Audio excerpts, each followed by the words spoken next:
Chapter 6. Tension. Oh yeah, I read a comment that says that I should be happy with Chapter 8. Well, you put a lot of love into that fic, into that chapter. You're putting in a lot of hope. Because if I'm not happy with it, then Grumble over here, Garble, what's your name, asshole? Garble, you know, the red dragon that you keep kicking the dick of? Oh yeah. Otherwise, he's gonna get a drill pressure punch right after that! Again! I said I was sorry for being sexist! No. You see, Garble, your problem isn't that you're just sexist. The problem is you're sexist in a feminist show, and we're the star of one of the worst episodes of the whole fucking series. This is why you deserve the beatdown that you should have gotten in the episode proper. You should have been treated like any one of the Rowdy Ruff Gang, Rowdy Ruff Boys, or the Gang Green Gang on Powerpuff Girls. You should have been beaten. Screwball and Mothball sat quietly on the couch and watched Discord pace back and forth, ranting as he had been doing for the past hour. Fluttershy sat in an armchair or sitting in her lap, waiting for her husband to cool down. Completely irresponsible. Do you have any idea how worried I was? As you said a few hundred times now. Don't even leave a note, or call on the magic mirror, or even invent the telephone. You kids have pulled crazy stunts before, but this is... Fluttershy gasped and covered Sadie's ears. After a full 3 minutes, she put down her hose and whispered to her son, "Go play upstairs." "Aww," Zadie pouted, "but it's fun watching Daddy be cranky." She gave him the stare, and the young colt floated up and disappeared through the ceiling. As Discord continued his rant, Screwball was getting bored, and Mothball was getting hungry. She summoned a chocolate shake for him and a comic book for herself. "I trust you with my daughter. I let you propose to her, and then you go behind my back and..." Discord trailed off when he noticed the two were otherwise occupied. "Are you listening to me?" "Mm-hmm," they nodded nonchalantly. He slapped himself in the forehead. "Do you know what I thought when I saw both your beds empty?" "That we eloped," Screwball mumbled. "That we ran out to do something naughty," Mothball murmured. "That Mothball dragged me into his forest and left me for dead." Discord opened his mouth, annoyed and speechless. He growled as he clenched his fists together. "All right, smarties," he grunted. "Where were you then?" Screwball looked up from a comic. "Are you quite done?" "No! I am very disappointed in you both. You are both grounded for 5 centuries!" He paused. "Now, I'm done." She glanced back at her comic book as he replied, "We went to the Changeling Hive." "You what?" Both Fluttershy and Discord exclaimed. "What in the question were you doing there?" Fluttershy demanded. The engaged couple remained silent as Mothball shifted to sake, and Screwball returned to the pages of her book. "Well," Discord bellowed. "We'll tell you everything if you just calm down and stop shouting," Screwball said firmly. "Calm down? How can I be calm when you two..." "Discord," Fluttershy said gently, placing a hoof on his back. "Deep breaths." Discord quickly inhaled and exhaled. "Now count," she commented softly. 1, 2, 3, 4, 5, 6. It took him until 237, but Discord finally managed to calm down. Mothball and Screwball put their distractions away and looked at each other worriedly as they silently decided who should speak. Mothball hung his head, and Screwball nodded in understanding. "Well," she said, looking up at her parents, "you see, these changeling guards tried to kidnap Mothball last night because Chrysalis is dying and they need a ruler. But Mothball didn't want to be king, so now we gotta find the other heir who Chrysalis apparently had before Mothball, so that she can rule the changelings. And we only have a few days until Chrysalis dies. Can we have some breakfast now?" Whoa, Discord said, putting up his paw and claw. "One more time, please, and a little slower if you don't mind." "Mother is dying," Mothball muttered solemnly. "Oh dear," Fluttershy whispered. Discord looked at him as the anvil just landed on his foot. "Chrissy, dying? What? That can't be. She's only 1,072. Or was it 74? Fluttershy fluttered down to Mothball's side and put her hoof on around him. "You okay?" Apparently, it happens to all royal changelings, Screwball exclaimed. Some inherited disease, I guess. So you looked at Puffball. Should I be worried? We've got at least 1,000 years, he said. Can we not worry about the distant future right now? It focuses on the present. Right. Anyway, Chrysalis apparently had a daughter before Mothball, named Princess Bellatrix, who you apparently banished a long time ago. So now we gotta go out and find her. Discord slowly sat himself in the armchair. She's dying. Fluttershy flew to her husband's side and stroked the back of his long neck. I know it's a shock, honey. I mean, Chrysalis has never been the nicest point, but she's still your oldest. Hey, wait a minute.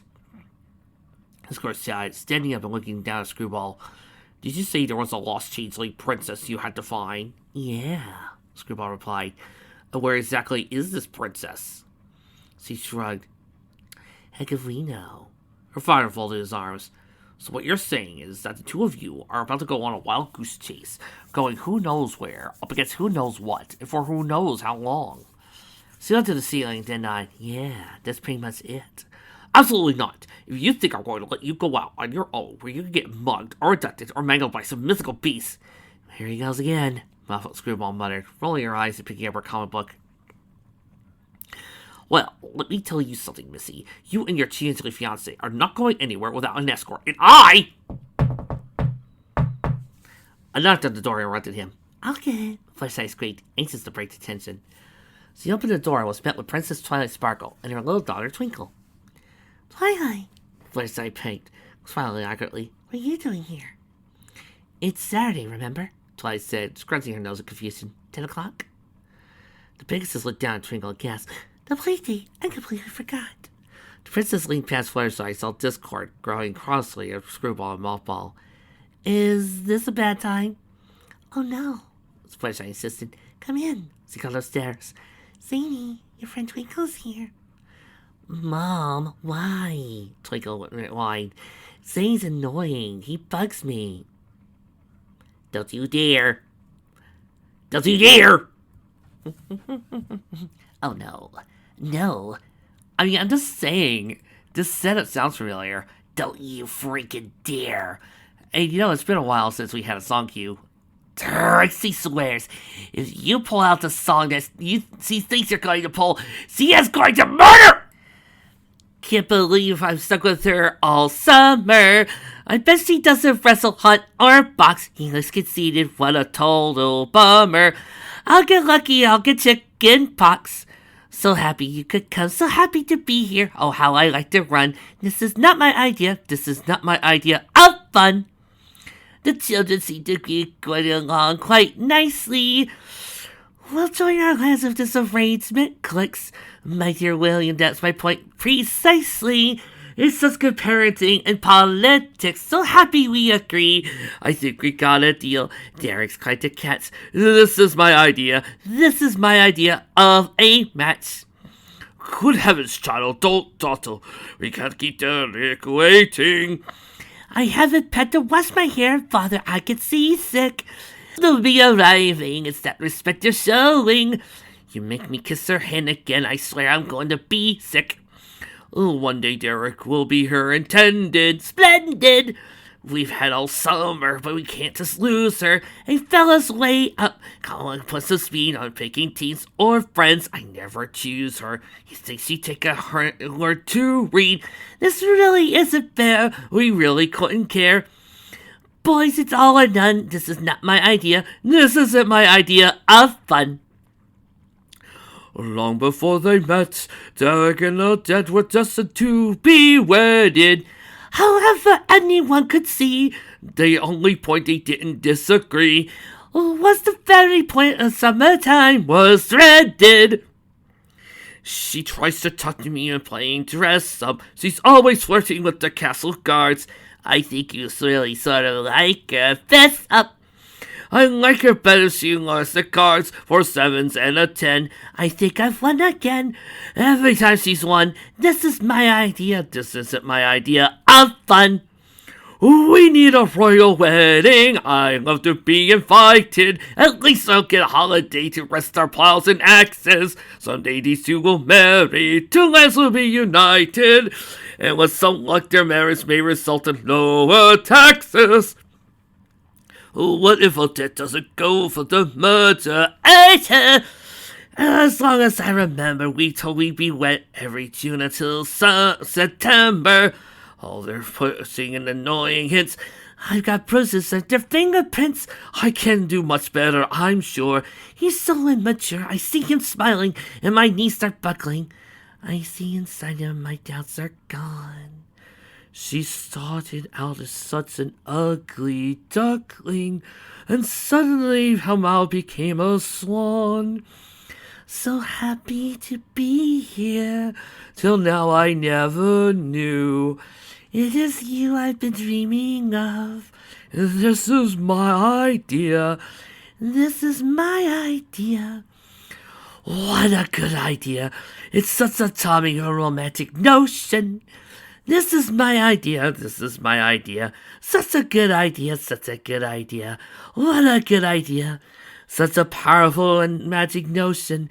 This is exactly my idea of love. This is my idea. This is my idea. This is my idea of love. Okay, come here. No, Trix. Come here. You're gonna get a woman. No, Trixie, put down the taser. No, no! So anyway, continue. Now, sweetie, Fluttershy said, kneeling down to her. Zany adores you.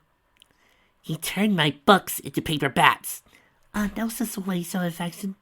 Don't you worry about it, Twilight said, someone come to straighten out her daughter's sart mane. You just be nice to Zany, and he'll be nice to you. The 3-year-old grunted. He's a big me and always is. Always will be, honey. See, you think so too. Hiya, Twinkle Toes. Twilight screeched when she looked up and found Zany bouncing on her horn with his front left hoof. Oh, what? She stammered. Prince of Chaos, baby. He yelled in pain as sparks emitted from Twinkle's horn. It burnt his hoof. He sat down while the young Alcorn smiled in triumph. Gotcha! Zany took his head out of his mouth and smiled. Oh, but I got you, or rather your wings. Twinkle gasped as he yelled at 2 small purple wings. She glanced at her back to confirm they were no longer there. She glared up at Zany. Give me back my wings! You want them? Zany taunted. Come and get them. He stuck them in his mouth like a dog with a newspaper and chuckled as he floated off. Zing! Twinkle shouted, shifting out there. Come back here! Discord blinked as he watched her chase Zany across the room. Remind me why we keep messing these two together, he whispered to Fluttershy. They obviously hate each other. Hate is a strong word, honey, Fluttershy replied with a small smile. They spend more time together, they'll learn to get along. Ow! Zany screamed from a blast of Twinkle's horn since his rear. As his mouth opened, Twinkle's wings fell out, and she caught him with her hooves. Ha! She exclaimed with a small grin. I win. Sure, Zany said nonchalantly. Got your wings. Too bad about your tail, though. What are you... She glanced as she glanced back and realized her tail's gone. Zany smirked as he held it up triumphantly. Point for the Prince of Chaos. He glanced as he flew upstairs. Zany, get that back! She started chasing, then stopped, but there were wings in her hooves. She tried to stick them back her neck. How do you put these things back on? She whined. Hey, Twinkle Toes, you're too timid to tease me. Twinkle narrowed her eyes. Don't call me Twinkle Toes, I don't have toes. She dropped her wings and pursued the chaotic fall upstairs. Everybody flinched as they heard a blast and a yelp. Mom! Zane's voice yelled. Twinkle Toes set my hair on fire! Discord rolled his eyes at Fluttershy. Oh yeah, they're so in love. She blushed in embarrassment. I'll just, go sort it out. She picked up Twinkle's disembodied wings and flew upstairs. Zany! Her voice boomed. Put down that apple. Twinkle, stop shooting laser beams at Zany. Discord and Twilight looked at each other and held up their hands and hose. I didn't teach him her that, they said at the same time. Well, Screwball called as she stood up. That's a good thing you're here, Aunt Twilight. We need your help finding a lost princess, so Mothball doesn't have to become king of the changelings. Twilight blinked. Wait, what? The Chaotic Mare sighed. I'm going to have to explain the whole story all over again, aren't I? Guys. What we need to do is simple. We need to gather all the most chaotic and arrogant ponies out there, take a little pee, and then run a DNA test to see if it matches Chrysalis. Kind of a nostalgic crate joke. After Screwball briefed Twilight in the situation, the Alcorn nodded in interest. Well, she marveled, I always wondered how changeling culture worked in terms of reproduction. Or sometimes she just turned into a multicolored Mothra knockoff. Fluttershy, who had returned from the upstairs after breaking up the full fight, turned to her friend with wide eyes. Really? She asked Quincy. Princess Bless, I mean the whole thing with the queen and all. So now we have to find Princess Bellatrix before Chrysalis croaks, Screwball continued. Apparently she has to give some royal blessing, or it won't be official or whatever. One thing I don't get, Twilight said, turning to Mothball. Why don't you want to be king? I mean, with you ruling the changelings, you might keep them under control. Find a way for them to feed off enough love to survive without hurting anybody. It's, Mothball gulped, glancing at his fiancée. Wouldn't work out for me and Zagrees. Why not? Fluttershy asked, tilting her head. King and the changelings are not. Can't you still be together? The changeling turned to Screwball, who gave him a pleading look. I can't marry a pony and still be a king, he said bluntly. Screwball sighed in relief. Neither of them wanted Discord to know the option of turning Screwball into a changeling. But maybe this princess would be a better queen than Chrysalis, Fluttershy suggested. She did leave the hive for some reason, Screwball pointed out. I'm sure she's lovely. I suppose, Twilight said, rubbing her chin. And finding the lost princess could get the changelings on our side, and we could work out a treaty of some sort. So you help us, Screwball pleaded. The Alcorn nodded. Of course I will, but why do you need my help? You can use that location spell you showed me. She took out the crystal breast. See? We even brought something of hers. I suppose I could, Twilight scrutinized the younger mare. Have you been practicing the spells I taught you? Screwball stammered, her cheeks turning red. Look, can you do the location spell or not? Twilight rolled her eyes. Give me the brush! Screwball held it out as the princess lifted her magic and sat on the coffee table. She stared intently at the brush for a few seconds. Closed her eyes and her horn glowed. Beam shoved her horn into a bus, engulfing it in a bright magenta. With the light diminished, Twilight opened her eyes. The breast was still glowing, but the magic had turned green. And it slowly rose from the table and started spinning in place. It's searching for her, the Alcorn explained. Oh yeah, I can see the blue screen over there. It's loading. The rest came to a sudden stop and pointed in one direction. Twilight smiled in triumph. It has a trail! So now what? Now we have to follow it. Okay. Screwball chimed, hopping out the couch. Let's go. Hold on! Discord exclaimed, standing up. What makes you think you're going? The two of you are grounded, remember? Hadara scowled. Dad, this is important. Twilight shrugged. Finding a lost changeling is a pretty big deal. But no point says you have to go, Discord argued. I mean, Twilight here has the spell, so you can find her on her own. The Alcorn shook her head. Even if I do find her, she won't trust me. After all, I've got a bad reputation among changelings. Not to mention, I'm a princess of an enemy kingdom. It's best that Mothball comes along so I don't harm her. But Screwy doesn't have to go. Screwball put her hook defiantly around Mothball. I go where he goes. What? Honey, Fluttershy said softly, touching his shoulder. Screwball's old enough to make her own decisions. You know she'll be all right. She has your magic after all. She turned to Screwball. But you should wait a while before you leave. You two didn't get any sleep last night and haven't had breakfast. Twilight nodded. Your mother's right. We should prepare ourselves before heading out. Who knows where this brush will take us? I suggest we leave later this afternoon, so you have time to rest and eat. I'll go get supplies from the library. On Twilight, Screwball said, summoning a large brown backpack. Right. But I'll have to send a message to Flash that I'll be gone for a while. He's in the Crystal Empire on business. So guess, oh gosh, he won't be back for 2 days. Fluttershy, do you think you could take care of Twinkle till then? But of course, Fluttershy smiled. Every pony jumped as the castle suddenly shook. An earthquake! Saying's voice rose from downstairs. Is that the best you got, Twinkle-Toes? How about a volcanic eruption? He's not serious, is he? Twilight questioned. I'll look into it. He disappeared a few seconds later, wearing a smile of satisfaction. I put them in a timeout. That should keep them quiet for a few minutes. Twilight looked down nervously. What exactly do you mean by a timeout? Once I threw her hopeful around the alcove for a smile. Don't worry, she's a good host here. That is settled, Discord declared. We leave this afternoon. Screwball bare lip. We? I'm coming with you, of course. You didn't think I was going to let you go on this quest without supervision, did you? On Twilight? Besides, it never hurts to have another chaotic claw aboard, right? Dad? Screwball said, laughing nervously, as he pushed the Draconicus to her room. Can we talk? Talk? I know that word. It's never anything good. She stammered, slammed the door behind him, and turned to her father sincerely. Look, Dad, she sighed. How do I say this? She took a deep breath. You can't come with us. Discord was taken aback. What? Why? Well, she bit her lip. You see, you... His eyes drew to his side. You don't want me around. No, it's not that. When you mothball are together, things can get pretty ugly and... Oh, I see. He glared at her and folded his arms. It's him, isn't it? Dad, please. Now that you have your big, strong, changeling fiancé, you don't need your old dad protecting you anymore. Is that right? Dad, stop. This is something I had to do on my own.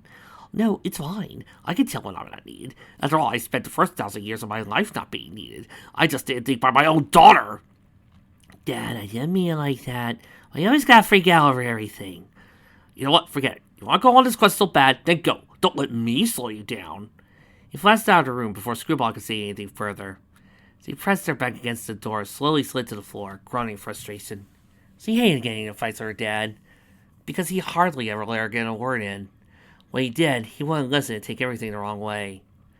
But she really didn't want to come. Not only would he spend the entire journey lecturing her and Mothball on how unmarried couples shouldn't hold hooves. Wow. Didn't think Discord would be such a prude. Well, you know, if I was in this... No, Connie! Down! Down, boy! Down! Don't make me get to Kirby! I'm fine. This problem involves her and Mothball, and only they should be working to fix it. They need Twilight for the location spell, but her dad would just get in the way. Still, she wouldn't see her kneel down like that.